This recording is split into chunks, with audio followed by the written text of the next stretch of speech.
We are back on the Gravity Podcast today with Hal Elrod. Hal, thank you for taking some time to do this. I'm really excited to have the conversation with you. Brett, I'm genuinely excited, especially when you just told me what we're going to talk about. Like, I don't get to talk about that stuff all the time, so a lot more fun to get to talk about new topics, new subjects, or not necessarily new, but just different, right? Yeah. Yeah.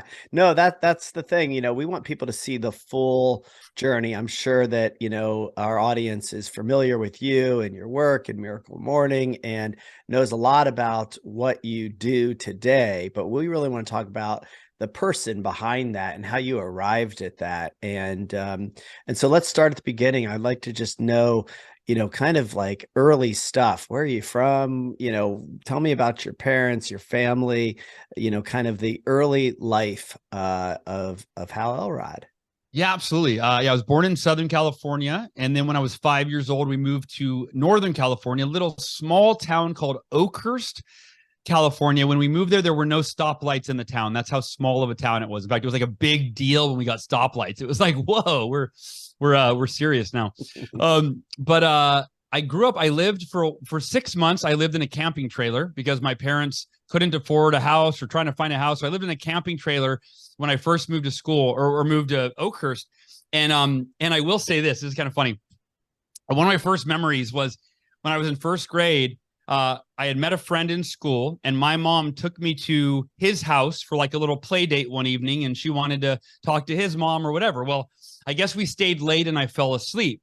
And I woke up the next morning kind of disoriented. Where am I? And she, oh, you fell asleep. Don't worry. I'm going to take you to school. And at that time, I did my hair in a very specific way using a very specific form of hair gel. And I started freaking out because I go, well, wait, did she leave my hair gel? And she goes, no, I shouldn't. But don't worry, we have something you can use. And she gives me some pomade or I don't know what it was, mousse or something. And it doesn't fit. And I go, and so I do my hair and it just comes out totally awkward and totally weird. So we get to the school, I ride the bus and I'm like crying. I'm like so upset. The new school, I feel like I look funny. The kids are going to laugh at me. So I get off the school bus and I'm like, I can't go to school. Well, we lived a mile away from the school in that trailer. So I ditched school in first grade at 6 years old, and I walked home so that I could fix my hair. And when I got there, my parents were at work. I didn't even think about that. And I remember dropping to my knees, and we had a Dalmatian dog. And I was hugging my dog, crying, Barney, where are mom and dad? I can't go to school like this. And I end up just finally walking to school, and some woman sees me and calls my parents, and they drop me. Anyway, so that's one of my earliest childhood memories. And I don't know what that says about me, but Well, yeah, I sort of am curious about that. I'm just going to play with this for a minute because right. it's funny. Interestingly enough, I was recalling with my therapist yesterday about a childhood memory I had that's similar, where I don't remember exactly how old I was. I was probably around 7, 8 years old. But I decided that I didn't like the way that my parents had been styling my hair. No way. Yeah, I'm telling my therapist this yesterday. She That was is so asking me to funny. do some inner child work, and I remembered my parents always wanted to be real parted and combed over, and I'm like, I'm not feeling that anymore. But it took so much nerve for Yeah. me to get the nerve up to say those words that, like, I don't want to look like that.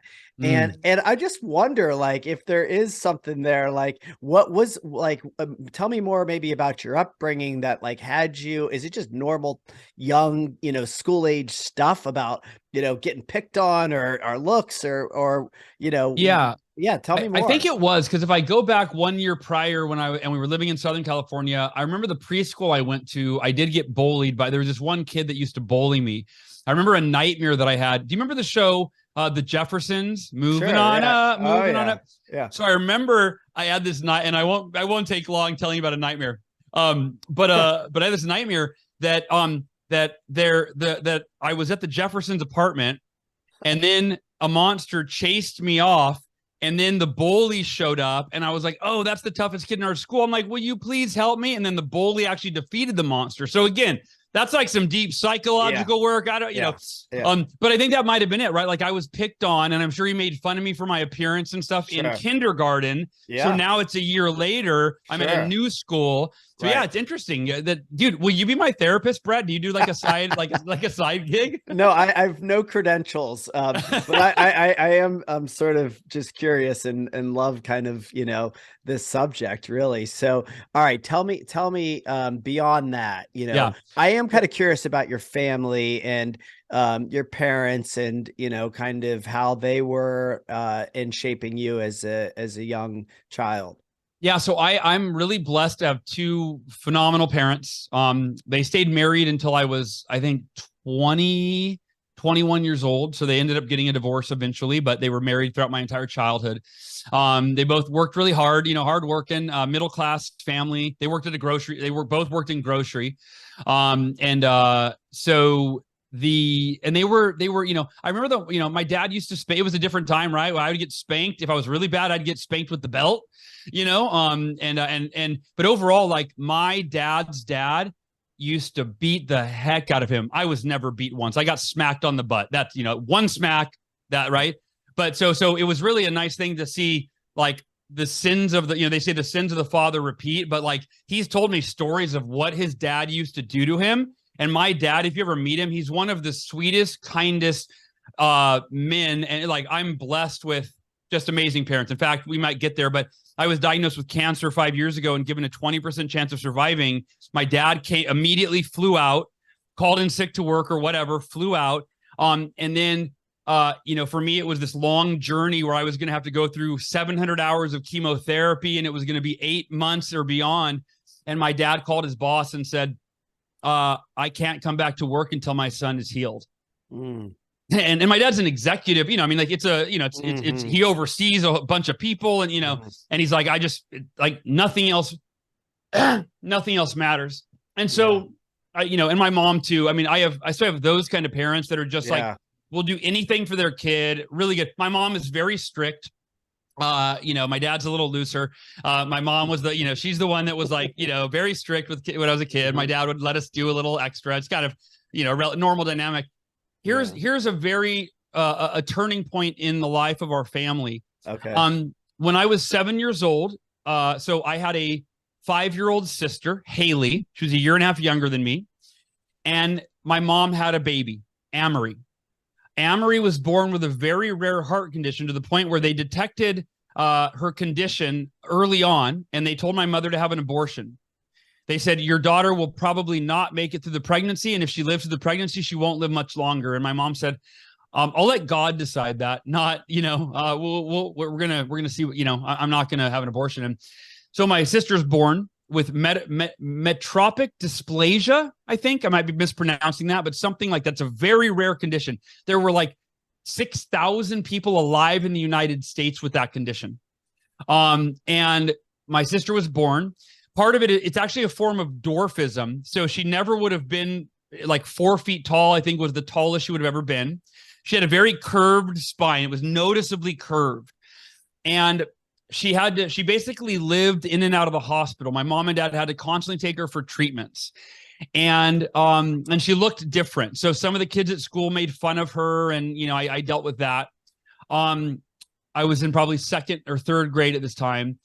Well, a year and a half into her life, I was at home. It was a Saturday morning. It was me, my mom, and my youngest sister, Amory.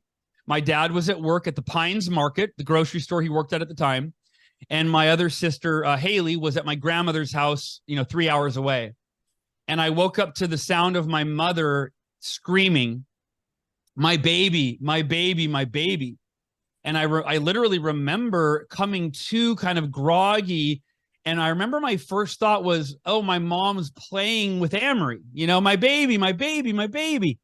And but as I started to become more awake, I sensed like horror in my mom's voice. And so I ran across the hall to my mom's bedroom, and she was performing mouth-to-mouth CPR and mouth-to-mouth resuscitation on my sister. And I stood like a deer in headlights in the door, just, trying to, at 8 years old, trying to process what I was seeing. And my mom's out of breath. And she said, Hal, call 911. So I grabbed the phone, call 911, tell the police to come. And then she said, go tell Grant, our neighbor, our 80-year-old neighbor, 80, maybe even 82, whatever. He was in his 80s. He had an oxygen tank, a very large, 5-foot tall oxygen tank that he always was hooked up to, and he carried it with him.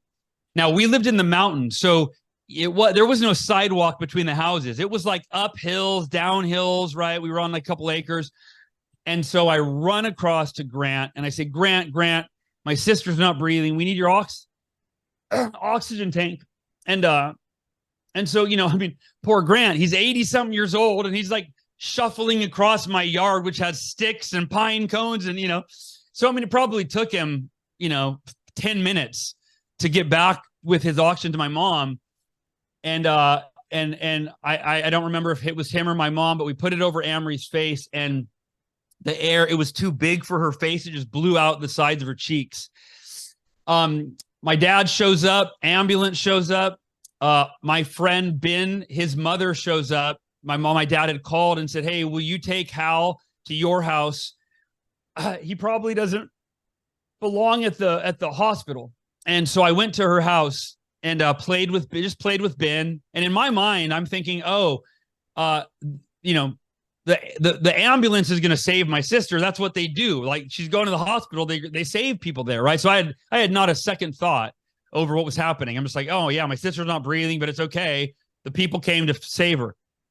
And a couple hours later, Janine, my friend's mom, comes out and says, your dad's on the phone. And she looks I remember, like, she's very somber. And I went in, and my dad's crying. And I never heard my dad cry. And he says, Amory's in heaven. And, I don't fully remember, Brett, what I was thinking, but I know what I said first. Not to my dad, but I think to my dad, I said, wait, she's dead? And my dad said yes. And my brain, I think, is trying to process this, what it means. And I go out in the living room and I said, hey, guys, hey, Ben. I said, guess where Amory is, in a really positive, upbeat voice. And I remember I can see Ben's mom's face. Like, she tilts her head and furrows her brow. And I just see this look of like sadness. And I said, guess where Amory is? And Ben said, where? I said, she's in heaven. Isn't that great? Heaven's like the best place ever from what I've heard. And so, doing some of my own psychological work and reflection, I think that at that moment, my 8-year-old self didn't understand the emotions that were coming up. And I think that I didn't know how to handle them or process them. And somehow a switch flipped in my brain. And I went, well, wait, if I look at the positive side of this and I make light of it, I don't have to feel the things I was feeling. And I think, Brett, and my Amory obviously died that morning. And there's a couple things I want to wrap this up before I turn it back to you. Number one is how I responded and what that meant for the rest of my life. And then how my parents responded and what that meant for our family's life and my life. So number one, I've identified that in that moment, I think I developed a superpower, and we all have superpowers, and almost every superpower, or maybe every superpower has a shadow side, right? Has a dark side. My superpower was I became able to handle any painful circumstance that ever came my way. When I was 20, I was hit head on by a drunk driver, found dead at the scene, broke 11 bones, came out of a coma 7 days later to be told I would never walk again. And I was so positive about it. I was genuinely happy and at peace that the doctors thought I was in denial or delusional, but it was very real. It's the way that I process. I go, look, I can't change that I was in a car accident, that I broke 11 bones, that I have permanent brain damage, that I might be in a wheelchair the rest of my life. but I can choose to focus on what I'm grateful for, to focus on what I still have in my life, to focus on what makes me happy. It's not delusional. Those things are real. I'm just accepting the things I can't change. That was the superpower. When I had cancer, the day I was diagnosed with cancer and given a 20% chance of surviving, I was 37 years old at the time. I had a 7-year-old, Sophia, I have a 7-year-old daughter at the time, 4-year-old son. And it was the scariest thing in my life that I was being told I was most likely going to die and leave my family, my kids, without a dad. Nothing was worse than that to me, but I couldn't change the circumstance I was in. So my superpower was I'm going to accept what's out of my control, like that I can't go and change. I can't change that I have cancer, but I can choose to be the happiest and most grateful I've ever been while I endure the most difficult time in my life. And I did. And because of that, I believe I'm alive today. Because of that, I believe I took my first step within 3 weeks after doctors said I never would. And I broke 11 bones, including my femur broke in 2 separate pieces and my pelvis broke in 3 places. So this superpower has gotten me through the mental, emotional, physical, and even later financial challenges of my life. The shadow side is emotional suppression. It's a lack of empathy. I never developed empathy in my life because I never experienced emotional pain and I didn't understand what that was like. So when I got married or any relationships and my wife or even girlfriends throughout the years are like, I'm really struggling with this. It's really hard. I go, just accept it and move on. Just focus on the positive. So it really made my relationships challenging, and I could only help people to a point because I didn't understand what it was like to be them going through these difficult emotions. That all changed for me in 2020. After 3 years of chemo, I went through chronic sleep deprivation. I was diagnosed with post-traumatic stress disorder. I became suicidal, and we could go back to that if we want, but I'm just mentioning that because that period was when I was so depressed and had so much anxiety that I wanted to kill myself for 6 months, literally. And I got therapy. I did everything that I could. And as I went through it, at one point I realized, oh, I'm going through this so that I can experience the most difficult mental and emotional trauma so that I can now develop the empathy and understanding of what people go through when they're at such a low point that they want to die, that they don't want to live anymore, so that I can help more people. Before, I didn't understand what it felt like to be that low. Now that I do, it's my responsibility to figure it out, to get over it, to get through it, so that I can help the other millions and tens of millions of people that are themselves suffering from extreme mental health issues, depression, anxiety, suicidal ideation, and on and on. So that's the superpower. And the last thing I want to share, and I know it's a long answer, I'll turn it back over to you. No, it's okay. My parents set the example for my work that I do now. My mom lost a baby. As a parent, I can't even imagine. I could imagine, but even imagining, I don't want to imagine it, right? It's like, to me, if you're a parent, it's the worst thing that could happen. Within 6 months, rather than giving up and she went through her grieving. Within 6 months, she founded a support group for other parents who had lost children so that she could turn her pain into purpose and help other people through what they were going through. That's where I learned to do that with everything that I've gone through, my car accident, my cancer, my financial collapse, everything else. My book, The Miracle Morning, was born out of the 2008 financial collapse because I got through it with this morning ritual. I started teaching it to other people. They used it to transform their lives. And I went, well, wait a minute. If it changed my life, the Miracle Morning changed my life, and I wasn't a morning person. The Miracle Morning changed all my clients' lives, and they weren't morning people. Most of them were not. It could change anyone's life if I share it. I have a responsibility to share it. And my dad was raising money, leading fundraisers for the hospital that tried to save my sister's life. I want you to hear that, everyone. He didn't blame the hospital because they failed at saving my sister's life. He raised money to support the work because they tried. So my mom and dad turned their pain into purpose. And to me, I believe that for all of us, we have a responsibility to overcome our challenges fulfill our potential in service of those we love and those we lead so that we can help them to do the same. Yeah. Thank you for that. I feel like I just want to take a moment to be with you and all of that, because I don't want to jump too quick to what you're doing and how it's served you, so that you can serve others. It's tempting to do that because I share that belief and believe my life, and all of ours. It's really the reason I do this podcast, is designed in that way. But I see you choke back the tears. I see you push through. And I just want to take a second and acknowledge that those are really traumatic, really hard, really full life experiences, that you have just shared, and I think sometimes, as you described, to some degree, it's amazingly powerful and probably saved your life more than once, to have the gift of being able to see the positive, to being able to have the strength to focus on the future and the go forward and the outcomes you want to create.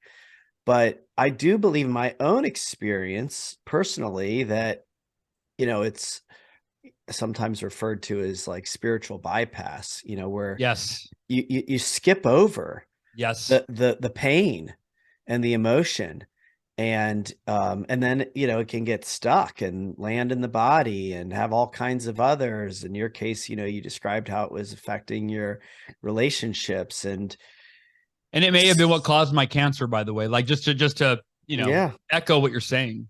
yeah. And look, I mean, that's part of it too, right? That's part of it too, that so maybe you have to learn, that you can't do that, but I just want to acknowledge, just, because sometimes I think it's that simple. I think it's a very fine line. I mean, you can hang out in it too long too, Sure. right? Sure. Because the truth is also, it's sort of up to you to decide, right? And I think it's more of an energetic thing. It's more of a feeling than it is an intellectual thing, that I got to feel this. And then at a certain point, I do need to move on. I do need to, right? So anyway, I just wanted to acknowledge it. And I really appreciate you sharing all of that. And I appreciate the emotion as much as the content. And yeah, let's talk a little bit, because you jumped ahead to a few things that I do want to make sure we talked about. You talked about your cancer and your depression and the financial collapse and these things that happened a little bit, further on in life. But I am curious if you could just maybe fill in the gap, between that day that your sister passes. And, I think you started to talk about things, in your 20s. I am kind of curious about the period of time in between, for you and your family, and how your life was shaped there. Yeah. Yeah. Thank you. So, I mean, growing up, I always say I was pretty mediocre at everything that I did. We all know those people that are they're just excellent, right? They get great grades and they're great at sports. And, it's they just kind of live with a state of excellence. And often it's maybe their environment, right? Like their parents were excellent, right? And they passed that down and, so on and so forth, or they held them to standards of excellence. So the kids rose to that. I never got great grades. I was always a C student. I never played sports for the school. I didn't have I never wanted to, because of I played soccer and stuff when I was younger, but once you got into high school and they're we practice every week, even on holidays. I'm dude, no thanks, man. I like casual basketball. I don't want to give up my Christmas vacation for it, So I was never really disciplined. Again, didn't have discipline for good grades, didn't have discipline for school. I wasn't very popular. I got picked on and bullied a lot in high school. I mean, I remember the seniors when I was a freshman, the typical throwing me in the shower with all my, after I got dressed for my next class, I'm going in there soaking wet and, got beat up and all the things, really normal stuff and really insecure. I had some cool, what I did that was not excellent, but I guess it's kind of extraordinary, if you will. When I was 15 years old, I was a sophomore in high school, and my best friend at the time, Jake, called me and he said, hey, my older brother, Colin was a senior at the school, 18. We were 15-year-old sophomores. He said Colin was supposed to DJ the junior high school dance this Friday. It was the junior high that we had just graduated from to go to high school. But he is really sick and he can't do it. So he asked if I wanted to do it. And he said, maybe, you and Hal could do it. And I was like, dude, yeah, that sounds fun. He's like, we're going to use all his equipment, and we can DJ, the dance. And I was like, okay. So we DJ'd the school dance. It was like, 6th, 7th, 8th graders or whatever. And we put out a tip cup, right? We didn't get paid for it. There was no pay. Put out a tip cup. We made like $7 and change, right? So it's like minimal, we're making like 50 cents an hour, but we had a blast. And we start talking. I'm like, dude, there's like, how many schools are there? Our wheels are turning. How many schools are like within a, 30-mile radius, right? There's like 8 different elementary schools. What if we like called all the schools, maybe we like get our own equipment and this and that. So Jake and I start making this plan to start DJing at other schools. And I think we ended up doing a couple schools. Then that summer, we both meet a girl named Wendy, and we both fall in love with Wendy. And we both have a claim to who should get Wendy. He met her first, but she told me she liked me. So I'm like, dude, I don't care if you met her first. She says she likes me. Like, right. So Jake and I broke up as friends that summer over a girl. We broke up as friends.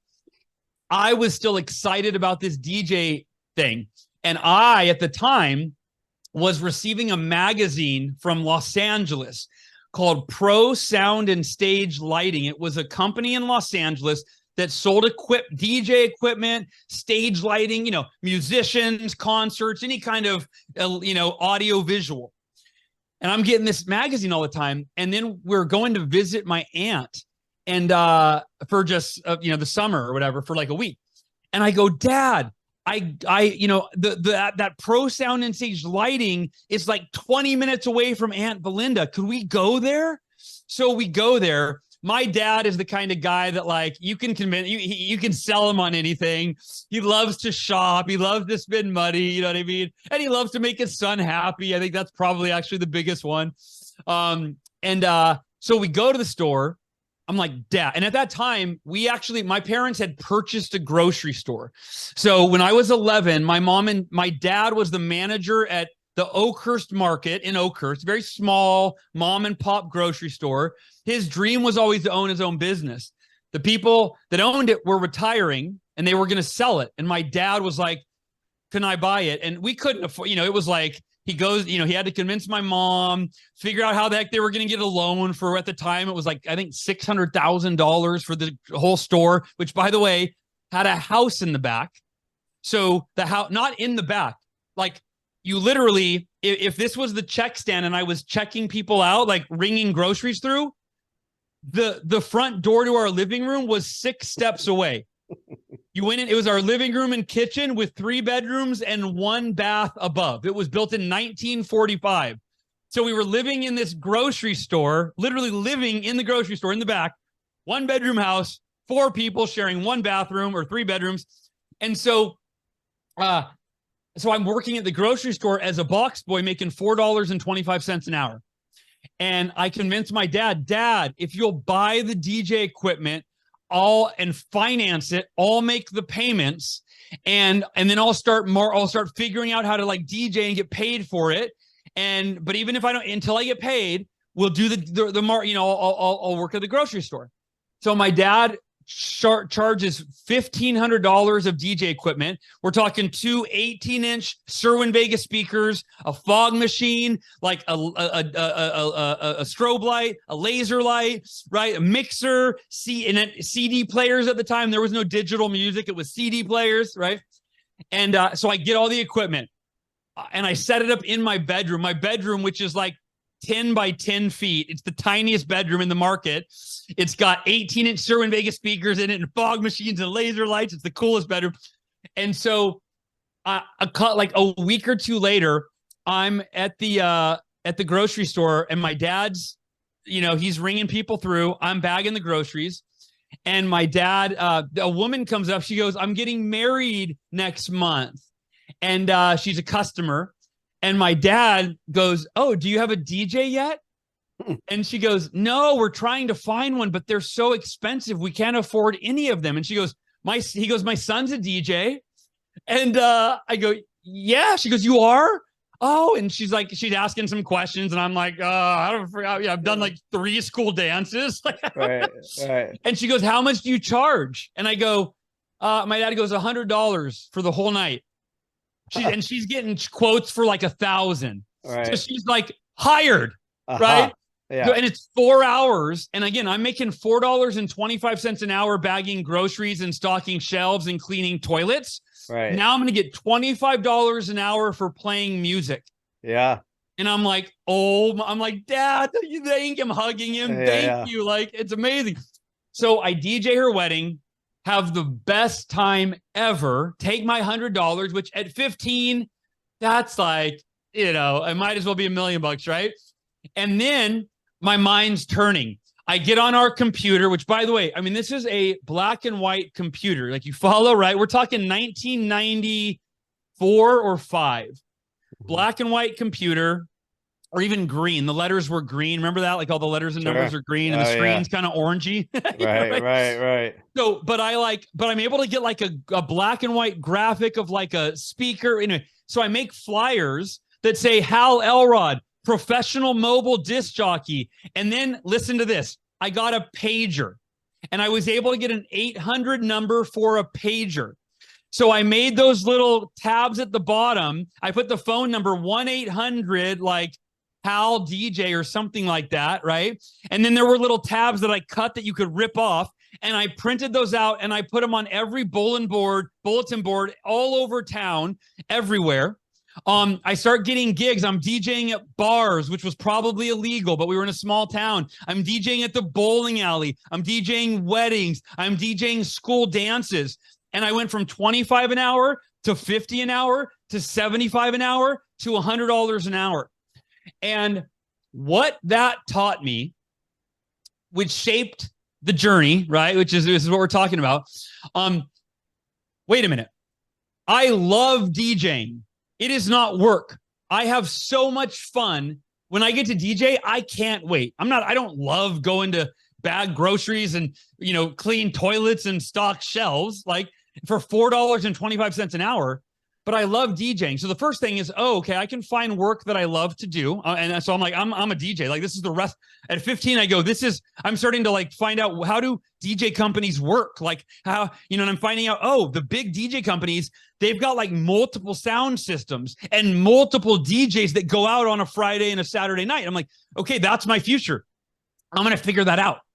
And then I went, and so the first lesson is I can find work that I love. And the second lesson is I'm getting paid $100 an hour to do work that I love, as opposed to $4.25 an hour to do work that I didn't hate it, but that that's work. I don't enjoy it so much, right? And I go, and that shaped my paradigm. It was a new paradigm. I go, that's my future. I'm only going to do work that I love, and that the income is scalable. That nobody else tells me how much I'm worth or what I can earn. I actually can set my own price, and I can find industries or professions where you can be compensated at a much higher level for the work that you're doing. So I'm going to love the work. I'm going to get paid well. It's going to be amazing. Yeah. I'll pause there, and then there's a second phase to that. Okay. Yeah. So, good. And you can share the second phase, but I do want to make sure, just in the interest of time, what I'm curious about right now, and maybe this second phase will lead us there. What I'm curious about, those are great lessons, right? And I've learned that too. And most of the time, I think you learn that lesson through being I mean, in my case, really unhappy doing what I was doing, right? I'm like, I Yeah. cannot continue to do this. I've got to do something that I enjoy. And that continues to change, for me. It continues to unfold in interesting ways. But I guess what I'm kind of curious about, and I don't want to jump ahead too much, but Sure. you mentioned some things I do want to make sure we talk about, this depression side, the financial collapse. Um, and I'm curious, really, you talked about how you arrived at Miracle Morning. And so, if there's a piece in between that, Yeah. let's cover it. But I am really curious about how you did end up landing on this thing Yeah. that, becomes your thing. Yeah. Yeah.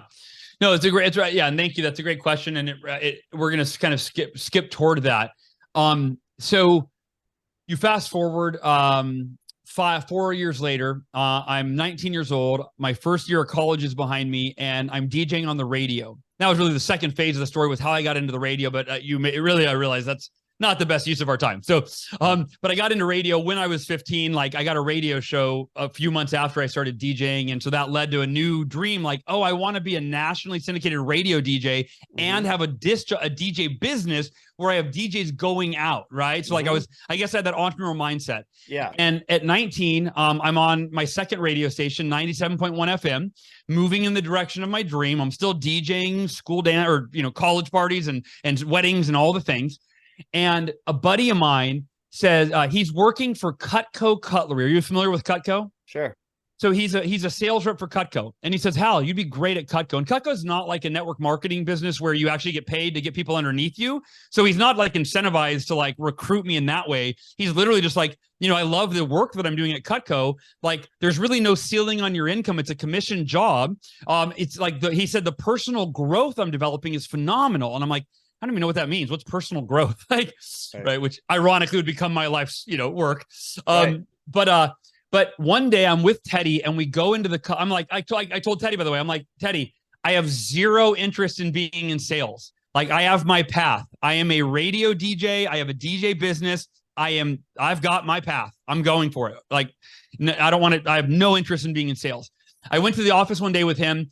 Casually, he had to get some supplies, and I talked to the manager, Jesse Levine, and Jesse, who's one of my best friends now. He was in my wedding, so leads you to believe this kind of went somewhere. But Jesse says, Jesse basically explains the position in a way, the opportunity that I had never thought of. He's like, you set your own hours. There's no ceiling on your income. If you want to make a little money, you work a little. You want to earn great income, you literally can work, and he's telling me there are people in our, company that are your age, that are in college, that are earning $50,000 a year plus. I'm like, $50,000 a year. Even at the radio station, I'm earning like, I'll probably earn 12,000 maybe this year, right? Like nothing. So I'm like, okay, I'll do both. I'm like, I'll try this out and I'll keep my radio job. So my first weekend with Cutco, I DJ'd. By the way, I was new on the radio, so I was DJing midnight to 6 a.m. Friday and midnight to 6 a.m. Saturday to Sunday morning. It's the grunt shift if you're new, right? I'm only like 3 weeks into the radio job. I start the Cutco job. So I go to training from 9 a.m. to 6 p.m. And then I have to drive an hour and a half to my DJ job to DJ from midnight to 6 a.m. Then I have to be in training at 9 a.m. and then to 6 p.m. and then, eat and then drive. So the first few weekends, I literally didn't sleep. And at 19, you think you're unstoppable. You think you can do whatever. My first week with Cutco, I earned $3,000 in commissions. Wow. It would have taken me months to earn that at the radio job. And I actually loved it. I was having so much fun because I believed in the product. I would go to somebody's house and with the same enthusiasm talking to you about it, I'd be like, guy, have you seen these knives? They're amazing. Check this out. Try this out, right? So in my first 10 days, I broke the all-time company record.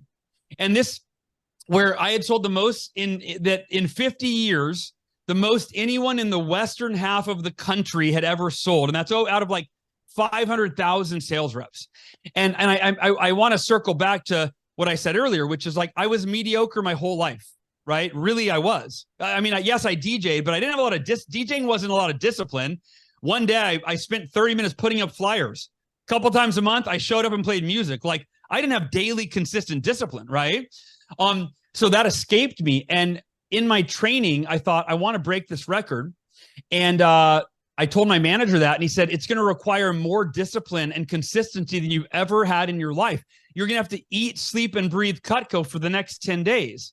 I'm like, I've never done that before.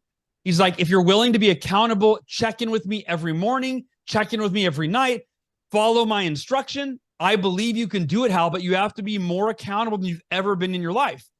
And I was like, really insecure, really nervous, but I admired Jesse and I didn't want to let him down. So I'm like, okay, I'll do it. And if it wasn't for his support, belief, accountability, like my first day, I had to average $1,500 in sales. The record was $15,000. I had to average $1,500 a day, every day. My first day, I went 0 for 3. I sold 0, and I chose the people on my first day that I thought of everyone I knew were the most likely to buy from me. It was my grandparents, it was their neighbor, and it was a family friend. And they bought nothing. And I wanted to give up. I kept going, and 10 days later, on my very last appointment, on the 10th day, I had my biggest order, and I broke the all-time record. And the lesson from that is that every single one of us, no matter what our past has been like, no matter whatever we've lacked up until this point in our life, even up until this morning, if you lacked discipline, self-belief, hard work, consistency, you name it, the moment that you decide, I'm committed to do everything in my power to achieve a result, to establish a habit, to make an improvement in your life, to start your miracle morning, which we're going to transition into, that every single one of us is just as worthy, deserving, and capable of everything we want in our lives as any other person. And all that we're missing is the commitment to do whatever it takes to achieve that thing. I'll say that again. Every single one of us is just as worthy, deserving, and capable of achieving or overcoming everything we want in our life. All that's required is an unwavering commitment to do whatever it takes. Well, let me ask you this. I thank you for saying that. I agree with you. And in my experience, it's much easier to see that after you've done it. Right. And like, Dan Sullivan talks about the 4 C's, like, once you get the courage, right. And then you start to build some capabilities and you have the confidence, but it starts with the commitment, right. And that commitment is pretty hard. And actually, even though you've done it once, you find yourself there again. I hear you say mediocre, but I think, to do what you did with the DJ is not mediocre, right? I mean, sure. Just right out of the gate, like you made a commitment, right? And you started to build some confidence. Then you can raise your prices. You got some capabilities, and then there you are again with the knives, right? And this keeps happening. Now, maybe it gets a little easier when you recognize it and you're willing to just dive in, right? But I think, my question to you, and you can take this wherever you want. If it's Miracle Morning, if it's some of the other major events in your life, you choose. But my question to you really is, for people listening, and this is again why I do this podcast, much like you, I hope it's people are getting something out of it, right? Sure. And it is of service to people. I think sometimes you hear these things, right? You hear somebody say, you can do it, right? But doing it, like taking that step to start to build a new habit, it's just so hard for people. Yeah. And so my question to you really is, how did you, as you start to think about those big events in your life, whether that start Miracle Morning or, come back or move through the depression, how did you actually like take that step to do it? Yeah. Yeah, no, it's a great question. And this is it's really an important great transition into the Miracle Morning. And that is my life's work. The Miracle Morning, for those that don't know, it started as my morning ritual, and we'll get into it, but it became a self-published book. And now it's millions of people around the world do the Miracle Morning every day. And it's a daily practice made up of the 6 most timeless, proven personal development rituals or practices of all time. And to answer your question, right? Because we'll get to that. But to answer your question, so you fast forward, and you mentioned that, obviously, yeah, doing the DJing was kind of extraordinary, but I still never had discipline or consistency. I still slept in as long as I possibly could. I was not a morning person, right? So it was extraordinary in certain ways for sure, but my self-concept for sure was I didn't see myself as disciplined. So when the Cutco thing happened, that was really leaning into that mentor. And if it wasn't for him, I was very blessed, him having me call him every day, check in every day. Now, what if you don't have the mentor, right? What if you don't have okay, so let's get into that. So in 2008, and everybody think back to 2008. I know most people listening to this, probably everybody listening to this was there, right?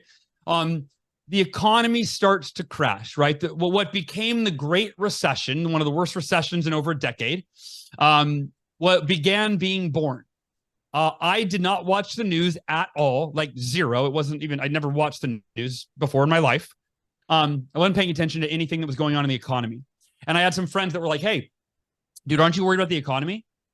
And I said, like, I remember I think I said, I create my own economy. Like, I'm not going to give in to what somebody, whatever. Right. So, and I always say there's a fine line between optimism and delusion. Right. And I cross it very often. And that was one of those times where I'm like, I'm not worried about the economy. I'm going to do what I'm going to do, and I'm not going to participate. Yeah. Well, when your clients that are paying you money, they're affected by the economy, and now they're not making as much money. Well, what trickles down? So in a matter of, I was coaching primarily. I had finished with Cutco. I was coaching at that time. I'm 26 at the time. I had just bought my first house. So I'm like, okay, like that's a big dream come true, right? I'm with my future wife at the time. We're dating. And I lose over half of my clients in a matter of months. So I went from being optimistic, hopeful, building this coaching business, everything's going great, to now, wait, this person cancels, this person cancels. I lost over half of my clients. Therefore, I lost over half of my income. I couldn't pay my mortgage anymore. So I literally stopped paying my mortgage on a house that I had just bought like a year ago. I can't pay my bills. So I go from being a Dave Ramsey student who pays his credit card off every month. 6 months later, I've got $52,000 on my credit card, mostly just groceries and utilities and just bills, right?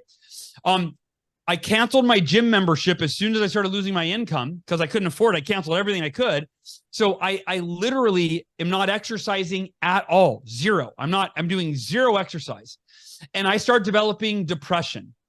It wasn't the level of depression that I had after, chemotherapy, where I had post-traumatic stress disorder. Like, that was a different level. I wasn't suicidal, although it did cross my mind. I was so hopeless. Like, I'm losing money every day. I just felt like I was in quicksand. I'm losing money every day. I'm going further in debt every day. My house is going to be taken away from me here in the next, I don't know, month, 2 months, right? I don't know where I'm going to live.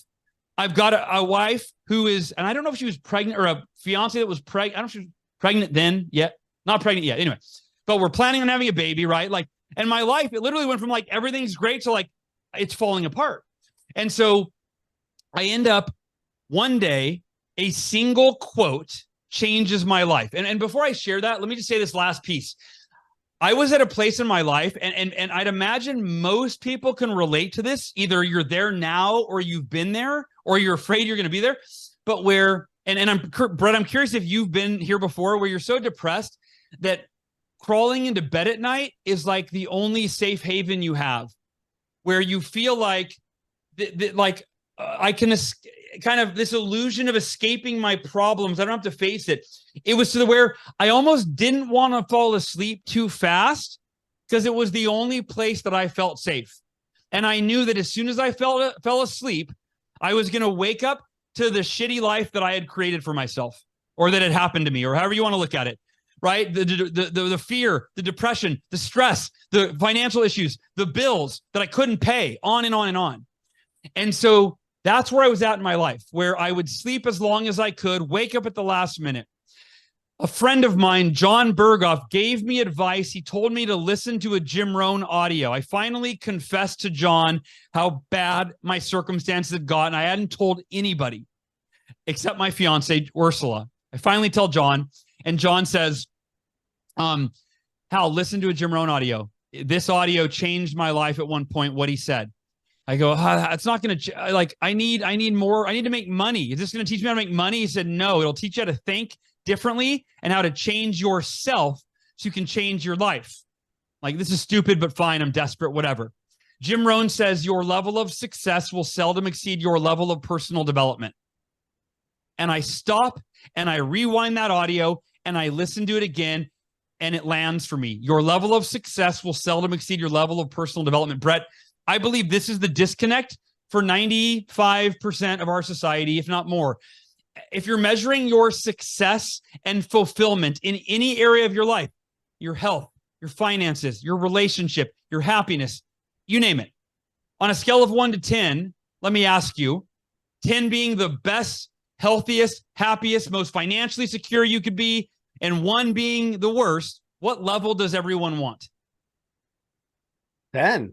10, right? I've never met anyone that's like, well, I don't want to be too happy. I'll do like a 7. Right. I don't want too much money. I'll be like, no, I believe there's innate drive and desire within each of us to achieve level 10 for ourselves in terms of our potential and in terms of the outcomes and circumstances that we create in our lives. We want to be as happy, healthy, wealthy, successful as we can possibly be. It's innate. However, Jim Rohn explained that your level of success, the level 10 that you want in your life, will not exceed your level of personal development in terms of your knowledge, your beliefs, your self-confidence, your skills, your habits, etc. And I assessed, I want level 10 success, but my level of personal development is like at a 2 or a 3. Like, I'm at a mentally, emotionally, physically, I'm at a low point. Like, I am not dedicating time each day to my personal development. So the epiphany was, I'm going to go home and find out what the world's most successful people do for their daily personal development. I'm going to model them. I'm going to do what they do. And theoretically, if I do the most effective personal development each day, that should enable me to become a level 3, 4, 5, just get better and better and better, become a better version of myself to become the level 10 version that I need to be to create and sustain the level 10 success that I want. I went home, I Googled best practices of personal development. I was looking for 1, but Brett, I had a list of 6. It was meditation, affirmations, visualization, exercise, reading, and journaling. And I went, well, which of these is the best? And I'm looking at articles and there's none that are better. It just depends on which one you invest your energy in. And the epiphany, the light bulb moment from there was, wait a minute, instead of one of these, what if I did all of them? What if I woke up 30 minutes earlier tomorrow or an hour earlier and I did the 6 most timeless, proven personal development practices that the world's most successful people have sworn by for centuries? I thought that would be the ultimate morning ritual. I woke up the next morning, even though I wasn't a morning person. I didn't feel depressed when I woke up. I felt hopeful. I felt excited. I went through all 6 of the practices. I wasn't very good at them. I didn't know how to meditate. The affirmations I found online felt goofy. But even after an hour of poorly executed practices, I realized this is the one thing that can change everything. If I start every day like this, with this much energy, clarity, motivation, in a peak mental, physical, emotional, and spiritual state, it's only a matter of time before I become the person that I need to be to transform my life. And the last thing I'll say, Brett, is it happened so fast. In less than 2 months during the Great Recession, the economy got worse. I more than doubled my income in 2 months. I went from being in the worst shape of my life physically to committing to run a 52-mile ultra marathon. And my depression didn't take 2 months to go away. It faded on the first day, gradually faded more and more every day, because the hopelessness that I experienced for 6 months, every day as my miracle morning got better, I got better. And what the possibilities I saw for my life, the results I created got better. And I saw my wife in the hall one day, 2 months later, and I said, sweetheart, I signed on 2 more coaching clients today. We've doubled our income in 2 months. It feels like a miracle. It's all because of this morning routine. And I was never a morning person before. Now I love it. She said, it's your miracle morning. I said, I like that miracle morning. I taught it to my coaching clients. They resisted, saying they weren't morning people. 2 weeks later, they said, oh my gosh, Hal, the miracle morning worked for me too. I'm having the best results. My business is growing. My career, everything's improving.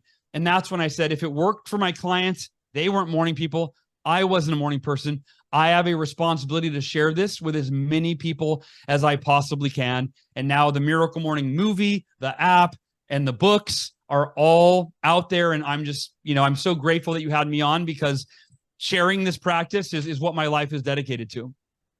It's wonderful. It's a great story. And I have one more question just to wrap up with. Sure. Because I've been thinking about this throughout the conversation, and you land on the miracle morning, and you spoke of future depressions, and makes sense, right? I mean, to go through all the trauma and the PTSD and the worries about leaving your kids and dying, and the chemo and the treatments and the car accidents. I mean, yeah, of course. And what I guess I'm curious about, the word miracle by itself, to me, that speaks to a higher power. And what I have found in my own belief system, and this isn't a religion thing, it's more of a spiritual thing. I use the word God, but whatever you want to call it, universe. So far, you and I are on the exact same page. So keep going. Okay. So what I guess I'm noticing, and what I believe, is that it's all perfect for what it is and what it's not. And that it is sort of in a divine design that has you receiving even things like your wife saying it's your miracle morning, right? The debt, the loss of the clients, right? The tragedy. I mean, and that's where it gets tricky, because it's like, oh man, really, like tragic things, like nobody should have that, right? How could there be a God that does that? But I just see this creation that's happened that feels sort of a part of a higher power design. And yet, like, I also believe we have to be in action, right? You catch the miracle morning and you create something with it, right? You learn, you hear the quote and you're like, I'm going to do something about it. It's not just like all happening without the action. So I'm going to just pause there and just let you sort of put a bow on this. It sounds like we see this the same way. Totally. I do. I believe in God. I was raised Catholic. I now would consider myself much more spiritual, where to me, religion is, there's roughly 3,000 religions. And so therefore it's 3,000 versions of trying to explain what you call God and what some people call the universe and what's right. You know what I'm talking about? And so for me, it's really, I think that there's a lot of value in religion, right? Community and having some sort of explanation and understanding and path to God. But to me, it's just all different ways of trying to explain the unexplainable, if you will. And so for me, I've studied all the religions and really trying to understand where the commonalities are, common themes. For me, my own experience and my own connection in that quiet time where you do feel like you're connecting, there is something here. There is a source. I am getting downloads. I am getting messages, right? Those are coming from God, the universe, collective intelligence, whatever you want to call it, right? But for me, I do believe that we are one. I do believe that we are, I love what Wayne Dyer said. We are not human beings on a spiritual journey. We are spiritual beings on a human journey. I absolutely believe that. I talk to God every day. I believe that we are in co-creation with God. I don't believe that we're supposed to sit here, pray for something, and sit back with our arms folded and wait for someone else to deliver it. Right? I don't think that's how it works. I think it's, oh, wow, you pray for something, right? And maybe you get, I don't know, assistance, or I do believe there's some universal thing where I've actually done some really deep meditative work where I've actually tried to be in communion with God, and I've received the message that, Hal, I've put you through everything. You've gone through everything that you've gone through, from losing your sister, the parents you were born with, the car accident, the Cutco, the mentor, Teddy bringing you to the interview, like, right, that entire journey. There's divinity woven through the entire thing. And I put you through these horrific experiences like the car accident and cancer specifically. But if you notice, he says, I always had the right people and the resources that you needed to go to the brink of death. But you had everything you needed, and even the lessons that you learned before the accident that you were able to apply to the accident. So mentally, emotionally, logistically, the people, everything that you needed so that you could maximize your learning from the experience. You could get through it. And then I planted that seed in your heart that you would go share it with other people. Yeah. The last thing I'll say on that, Brett, is after I had cancer, my agent reached out and said, hey, is there any other book, other than Miracle Morning that you want? They actually said Penguin Random House reached out and they want to do a book with you.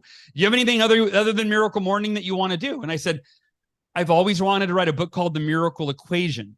I said, I created this thing called The Miracle Equation when I was 20 years old, and it was to like break sales records. It was when I was in Cutco and I was trying to break the records. I go, but then I used it through everything I've ever done in my life. And when I was diagnosed with cancer, the day that I was diagnosed and given the grim odds, I went, I'm going to use the Miracle Equation to beat cancer. It's worked for me every time in my life up until now. This is the greatest test. But if it works for this, I know it works. And I had taught it to other people, it worked for them. Well, I used the Miracle Equation, and I'll quickly share what it is. And I beat cancer. And it's like, it felt like divinity, because in my mind, I'm like, I want to share the Miracle Equation with the world. And then my agent a week later calls or emails and says, hey, do you have a book idea? I'm like, oh my gosh, like I literally attracted this into my life, And I said, I want to write a book called The Miracle Equation. I said, it's kind of woo-woo. I don't know if a publisher is going to go for it. They did. Here's the Miracle Equation. It's very simple, but if you study the world's most successful people, however you define success, from, the world's greatest athletes or, philanthropists or CEOs, anyone that accomplishes a miracle, which I simply define as a tangible, measurable result that is so far beyond what the average person believes is possible that it feels like a miracle. That's how I define a miracle in this context. Here's how you achieve miracles in your life. 2 decisions. Very simple. Unwavering faith is decision number 1. And the second decision is extraordinary effort, meaning you decide what you want in your life. I want to beat cancer. I want to sell 1 million copies of my book. I want to save my marriage, whatever the result you want in your life is. And you apply, you establish and maintain unwavering faith that outcome is a possibility. And you do it in writing. It has to be in writing or you'll forget. And it looks like this. I'm committed to blank. No matter what, there's no other option. For me, I'm committed to beating cancer and living to be 100 plus years old alongside Ursula and the kids. No matter what, there's no other option. Whenever I felt fear that I was going to die, Brett, I pulled out those affirmations. They were printed on my bedside table. They were on my phone. They were everywhere. I'm committed to beating cancer no matter what. There is no other option. And then I listed all the reasons why. There was like, for my wife, for my mom, for my dad, and I had reasons why. For my mom, because she doesn't deserve to lose another child. For my dad, because he gave up everything to save me. For my kids, because they need their dad's love and guidance for the rest of their lives. And that's how you logistically, realistically maintain unwavering faith, is you affirm what you're committed to no matter what, there's no other option. And the second decision is extraordinary effort. You make a commitment in writing that you will do whatever it takes, no matter what, until you get there. Yeah. And that's how I took my first step when the doctor said I would never walk again. It's how I sold millions of books for the Miracle Morning. It's how I beat cancer. It's how everything I've done in my life. That's the equation. And I believe God is there helping me along the way. Yeah. Amen. It's great. I love it. I love your energy. It's infectious. You're um, messaging, the lessons, your life, your experience, uh, all of it. I love it, man. It's so great. I don't know that I've ever just sat back and listened during a podcast as much as I did, but I'm just in awe of you. And I just beautiful, beautiful story. And it just, speaks to everything that I believe, which is really that we are here to experience this life and to use it and to use it to serve other people because we are one, because we have this shared human experience that we're unique but the same.